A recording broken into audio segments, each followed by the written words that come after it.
তোমার হাসির জাস্ট কোনো তুলনা হয় না। তুমি যখনই হাসো মনে হয় মুখ তো ঝরে ঝরে ঝরে ঝরে পড়ছে। এত গাল খেয়েও তোর স্বাদ মেটেনি মেনিমুখো। দাঁড়া আমি বেরোচ্ছি, তারপর তোকে হাসি দেখাচ্ছি আমি। উনি আমার এত প্রশংসা বা করছেন কেন? আর ওইদিকে মামি বা এত চিৎকার করছে কেন? তুমি এত সুন্দর কথা বলো না, আমি সব কিছু ভুলে যাই। কি সুন্দর কথা বলো তুমি গো। আমি না আপনার কথা শুনে অবাক হয়ে যাচ্ছি। মানে আমার এত প্রশংসা করার কি আছে? আরে বাবা, এতে অবাক হবার কি আছে? আমি কি তোমার একটু প্রশংসাও করতে পারি না? তাও তো যেটুকু প্রশংসা করছি খুবই কম। ও তো ছাড়া, একবার আমি বাথরুম থেকে বেরোই, তারপর মোড়ল মশাইকে বলে আমি গ্রামে বিচার সভা বসাবো। গ্রামের মুরব্বীরা তোকে গ্রাম ছাড়া করে তবে তারা শান্তি পাবে। তোর অসভ্যতা ঘুচিয়ে দেবে জন্মের মতো। কেউ আছো? কেউ আছো? দেবী!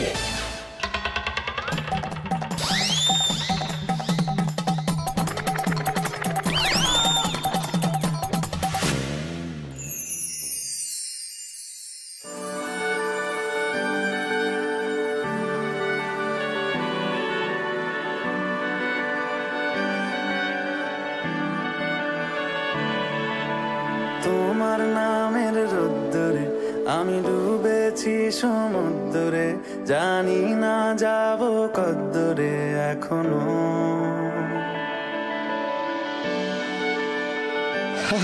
কেমন জড়িয়ে গেছো বাবা। যাক, অ্যাট লাস্ট দুটো অবুঝ মন কাছাকাছি এলো তাহলে।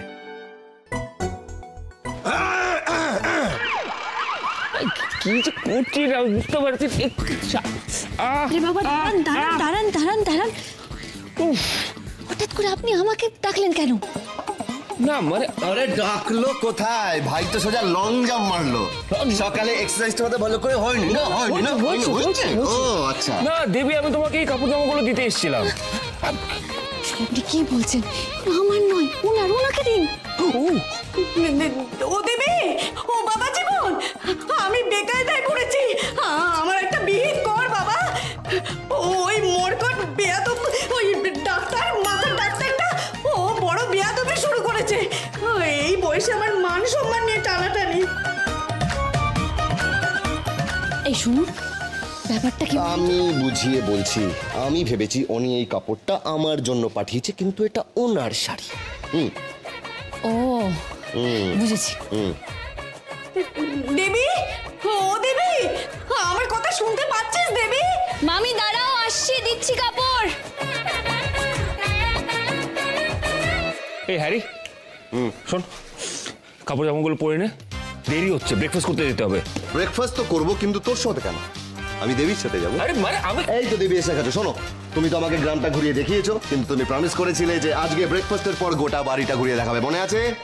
হ্যাঁ। ইয়েস, তাহলে চলো, দাঁড়িয়ে আছো কেন? দেবী, হ্যাঁ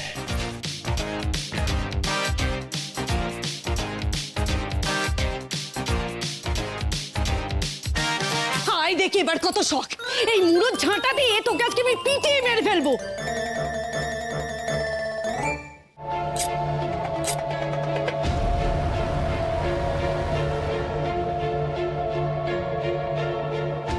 জ্বলবে আগুন, আরো জ্বলবে। আমি আগুন লাগানো শুরু করে দিয়েছি। এবার সেই আগুনের শতমুখী শিখায় এই পুরো পরিবারকে আমি জ্বালিয়ে পুড়িয়ে ছারখার করে দেব।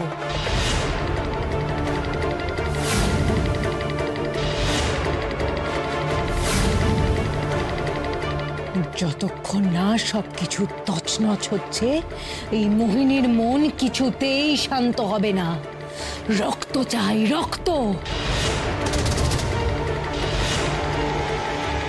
যতক্ষণ না আমার এই অস্ত্র শত্রুর রক্তের স্বাদ পাচ্ছে, কিছুতেই থামবে না। আমার মন কিছুতেই শান্ত হবে না যতক্ষণ না আমি আমার শত্রুর রক্তে হোলি খেলছি, ততক্ষণ আমার মনে স্ফূর্তি নেই। ওরে বাবা, কি সাংঘাতিক এই ডাইনি! ওর ছবি তুলতে যেত আমার রক্ত হিম হয়ে যাচ্ছে। ওর কথা শুনে তো গায়ের লোম খাড়া হয়ে যাচ্ছে। কিন্তু কিন্তু হাল ছাড়লে হবে না, এটাই সুযোগ বাড়ির সবার কাছে সত্যিটা প্রমাণ করা। আমাকে আরেকটু কাছ থেকে রেকর্ডিংটা করতে হবে, যাতে কথাগুলো স্পষ্ট বোঝা যায়।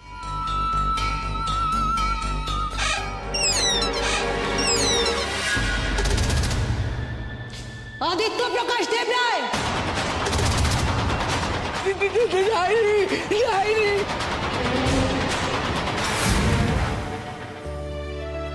অপূর্ব, অসাধারণ। অনেক দিন পরে এত ভালো লুচি খেলাম।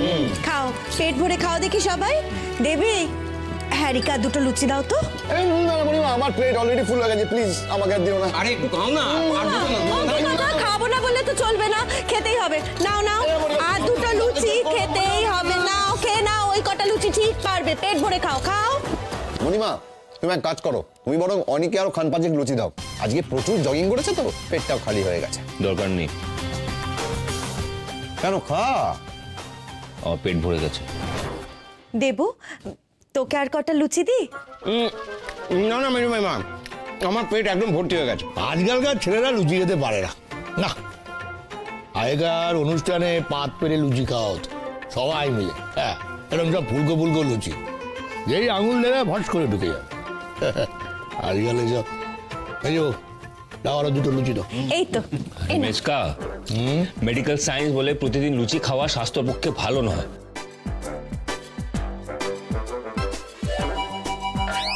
যখন লুচিটা ভাজো তখন তো অনেকটা তেল অ্যাবজর্ব করে। তোর যে জ্ঞান বন্ধ করতো। ডাইনি বাবা, আমি প্রমাণ জোগাড় করে ফেলেছি। এই ফোনের মধ্যে সব রেকর্ড করে ফেলেছি।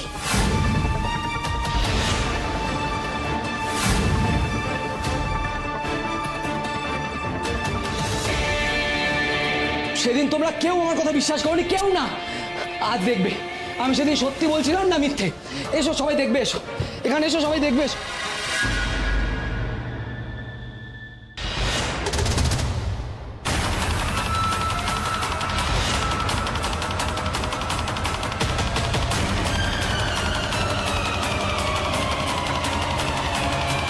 কি হয়েছে প্রসেন?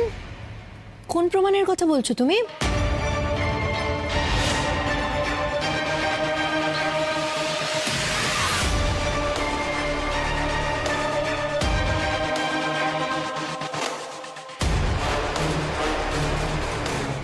আরে ব্রাদার, হোয়াট হ্যাপেন্ড? কি হয়েছে?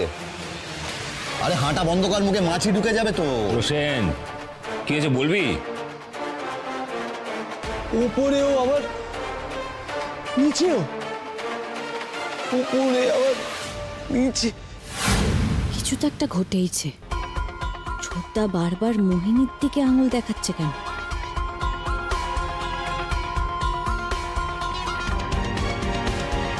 ওর নিচে। প্রসেন, কি হয়েছে বাবা? মা, আমাকে বাঁচাও।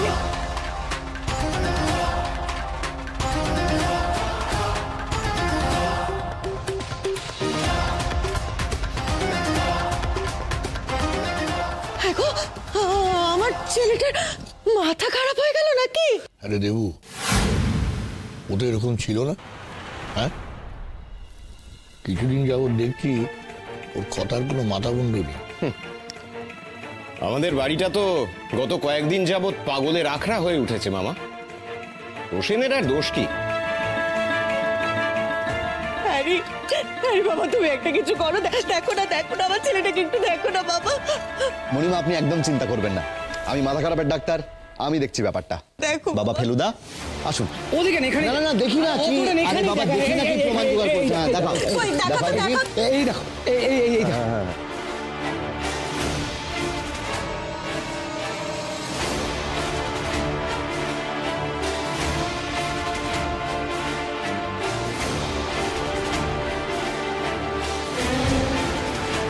আরে ভাই, কোথায়? কই, এ তো কিছুই দেখা যাচ্ছে না। হ্যাঁ রে, এ তো সব কালো কালো।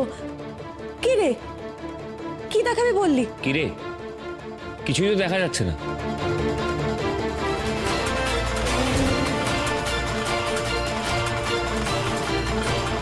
কই, কিছু তো নেই। প্রসেন, কি হয়েছে? না তুমি আমাকে বলো, আমার ব্যাপারে কি তোমাকে কেউ কিছু বুঝিয়েছে? আমি সেদিন থেকে দেখে যাচ্ছি তুমি আমার ব্যাপারে আজে বাজে কথা বলছো। কি হয়েছে বলো না। রোশেন, এবার কিন্তু বাড়াবাড়ি হয়ে যাচ্ছে, নিজের লিমিট ক্রস করিস না। এই যে প্রসেন, এমনিতেই তো আর কদিন পরে তোমার জন্য গ্রামের লোকের সামনে আমাদের মুখে চুনকালি পড়বে, তার মধ্যে বাড়িতে সব পাগলামি শুরু করে দিলে। আমি বলছি সব থামাও, বন্ধ করো। কি করে এমন হলো? আমি নিজে ভিডিও তুললাম, তারপর সব অন্ধকার হয়ে গেল কি করে?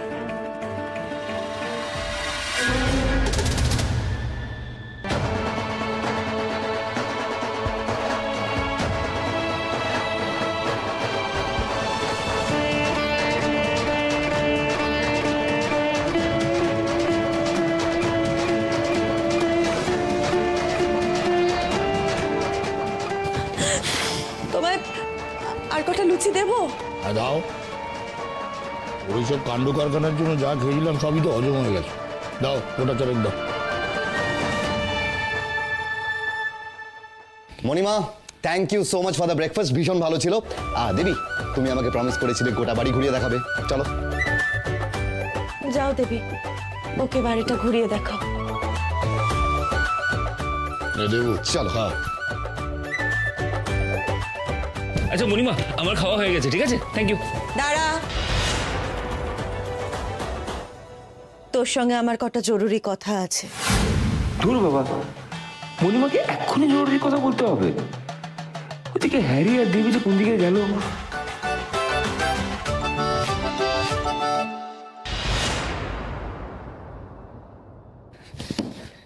এই মোহিনীর জন্য আমার মাথা খারাপ হয়ে যাচ্ছে। আমি নিজে চোখে বারবার দেখলাম, তবুও কারো সামনে প্রমাণ করতে পারছি না। আমি কি করবো আমি তো বুঝতে পারছি না। আমি নিজে হাতে ভিডিও করলাম, এদিকে সব কিছু অন্ধকার হয়ে গেল। কি করবো আমি? এদিকে বাড়ির সবাই ভাবছে আমার মাথা খারাপ হয়ে গেছে। কি করবো? আমার কিছু একটা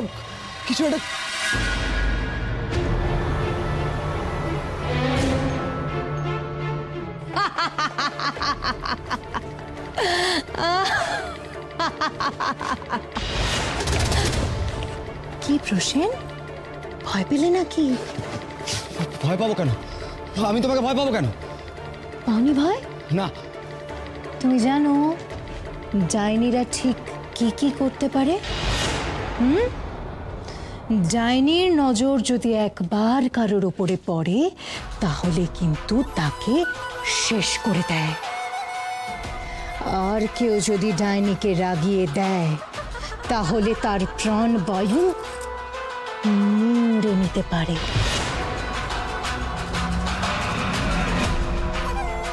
আর কি কি করে? ডাইনিরা হাতের খেলায় মানুষকে আকাশে তুলে ধপ ধপ করে নিচে ফেলে দিতে পারে। আর কাঁচা মাংস, হাড় গোড় সবকিছু চিবিয়ে খেতে পারে।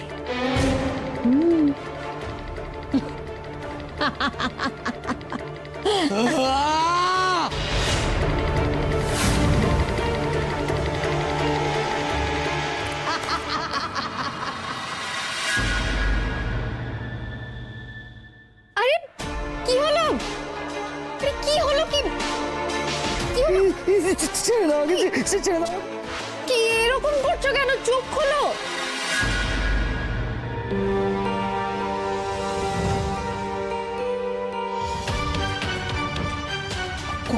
কোথায় গেল ডাইনিটা? ডাইনি? কার কথা বলছো তুমি? তার মানে ডাইনিটা চলে গেছে, আমাকে ধমকাতে এসেছিল। যাই, নিজের ঘরে গিয়ে লুকিয়ে পড়ি। আরে আরে আরে দাঁড়াও, কি হয়েছে তোমার? ঠিক আছো তুমি? এই তোমাকে কতবার বলবো, হ্যাঁ আমার চোখের সামনে আসবে না।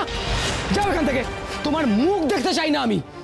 শোনো, তুমি আমার সাথে যা যা করেছো তারপরে তোমার মুখ দেখার ইচ্ছে আমারও নেই, কিন্তু আমি তো তোমার মতো ভালোবাসার নাটক করতে পারিনি না, তাই তোমার চিৎকার শুনে ছুটে এসেছিলাম। এই যাও তো, নিজের ভালোবাসা ধুয়ে জল খাওকে যাও। আমার ঘাড়ে চাপার স্বপ্ন দেখবে না। আর হ্যাঁ, তোমার ভালোবাসার না আমার কোনো প্রয়োজন নেই।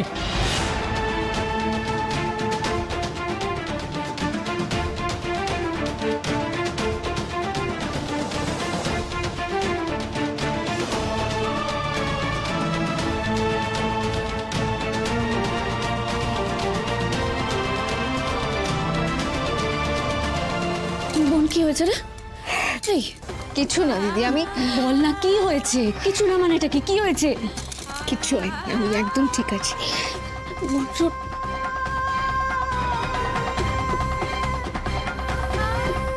দেবী, একটা কথা আমি কিছুতেই বুঝতে পারছি না, অনির ভাই হয়ে এই প্রসেনটা এত কুলাঙ্গার হলো কি করে?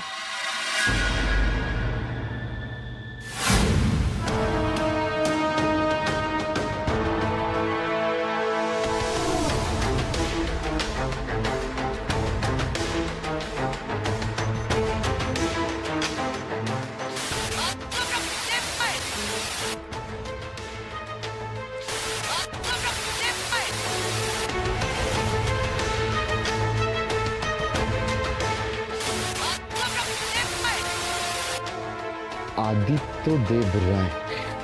আদিত্য দেব রায় বলে তোমাদের বাড়িতে কেউ থাকে? না তো। এই সাউন্ডটা প্রসেন তখন যে ভিডিওটা চালিয়েছিল ডাইনির প্রমাণ দেওয়ার জন্য, সেই ক্লিপ থেকেই বাজছে। আদিত্য দেব রায় বাড়িতে কি যে হচ্ছে আমি না সত্যি কিছু বুঝতে পারছি না। সেটা বোঝার জন্য তো বাড়িটা একটু ঘুরে দেখতে হবে। কি বলেন আপনি? না না কিছু না, আমি বলছিলাম যে একবার চলো না বাড়ির পিছন দিকটা একবার ঘুরে দেখা যাক। হ্যাঁ চলো চলো ওইদিকে। হ্যাঁ এসো।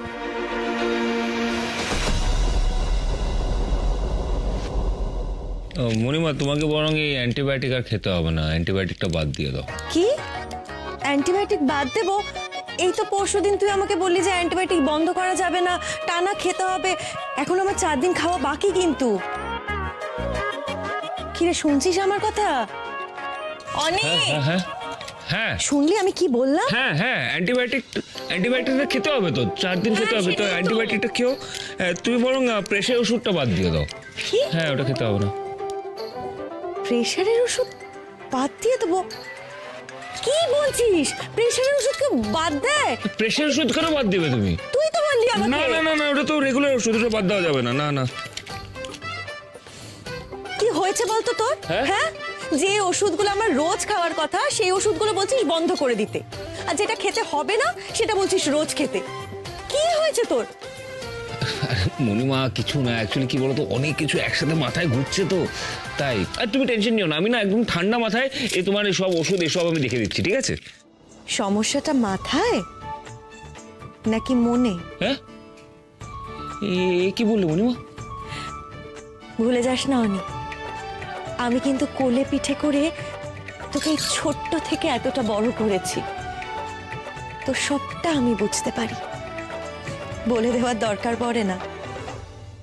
মায়ের মন ঠিক বুঝতে পারে ছেলের কোথায় কোথায় কি অসুবিধা হচ্ছে।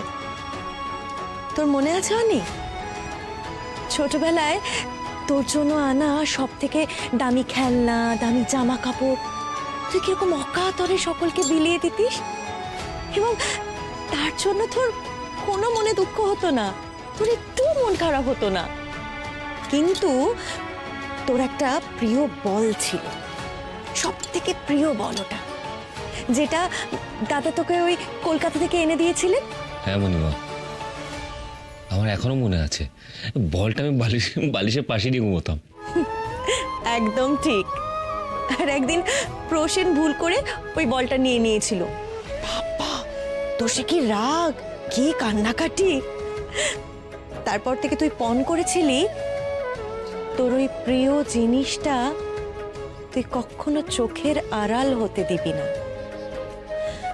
তারপর আস্তে আস্তে সেই বলটার রং চটে গেল, সেই বলটা পুরনো হয়ে গেল, তবু ওই বলটাকে না তুই প্রাণ দিয়ে সবসময় নিজের কাছে আঁকড়ে রেখে দিতিস, যাতে তোর ভালোবাসার জিনিস কেউ তোর কাছ থেকে ছিনিয়ে নিয়ে যেতে না পারে।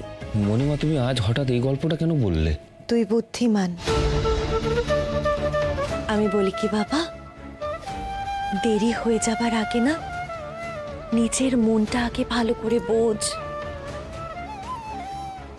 যাকে আগলে রাখতে হবে তাকে কখনো চোখের আড়াল হতে দিস না।